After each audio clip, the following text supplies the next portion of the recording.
The American aircraft the Soviets could never stop. At the height of the Cold War, when the world stood one mistake away from nuclear catastrophe, the United States built something so advanced that its enemies could only watch in frustration. While Soviet generals promised their people absolute control of the skies, an American aircraft was already flying beyond their reach, higher, faster, and untouchable. It crossed borders without permission, ignored missile launches, and escaped every interception attempt. For decades, the Soviet Union possessed thousands of fighter jets, countless radar stations, and the most aggressive air defense network on Earth. None of it mattered, because what the United States created was not just an airplane. It was a technological statement, a silent declaration of dominance written in speed and altitude. This aircraft did not rely on stealth as we understand it today, nor did it hide behind escorts or defensive weapons. Instead, it relied on something far more humiliating to its enemies. It simply could not be caught. Soviet radar operators would detect it, alarms would sound, orders would be shouted, missiles would be launched, fighter pilots would scramble in desperation.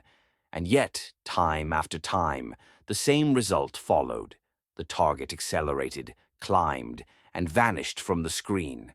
The Americans were watching everything, photographing the most secret installations of the communist world, while the Soviet military could do nothing but admit a truth they never wanted their citizens to know.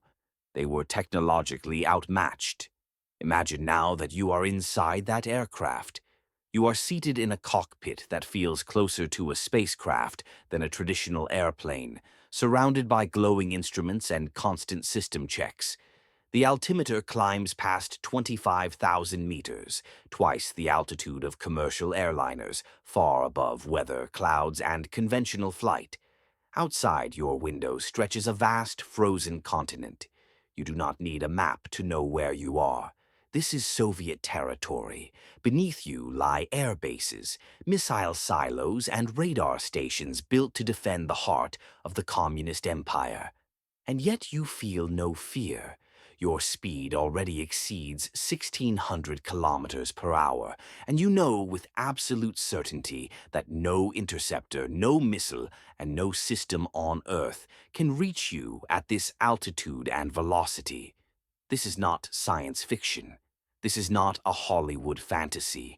This is the reality of the SR-71 Blackbird, the fastest operational manned aircraft ever built, and one of the greatest technological achievements of the Cold War. Its existence alone reshaped how the Soviet Union viewed American engineering, forcing its military leaders to confront an uncomfortable reality.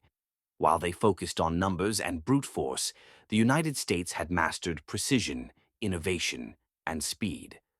The Blackbird did not just gather intelligence, it shattered illusions. The story of this aircraft begins not on a runway, but inside a place that officially did not exist.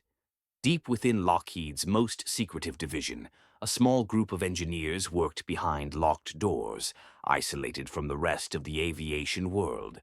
This elite team, known as the Lockheed Skunk Works, was led by legendary engineer Clarence Kelly Johnson, a man whose designs consistently pushed beyond what was believed to be possible.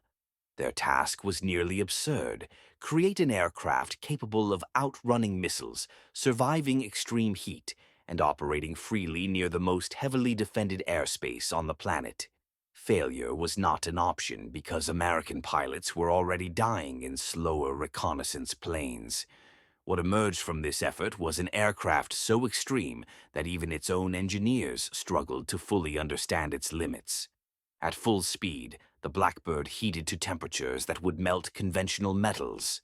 Entirely new fuels had to be invented, not only to power the engines but to cool the aircraft itself. Its structure expanded in flight, leaking fuel on the ground by design, because if it did not, it would tear itself apart at Mach 3. And perhaps most ironic of all, much of its titanium construction material was secretly purchased from the Soviet Union, meaning the very nation being spied upon unknowingly supplied the metal used to build the aircraft that humiliated its air defenses. When the SR-71 entered service, the balance of aerial reconnaissance changed overnight. Soviet radar systems improved, missiles became faster, interceptor aircraft reached new performance levels. None of it was enough. Time and again, pilots reported watching missile detonations far behind them, harmlessly fading in the distance.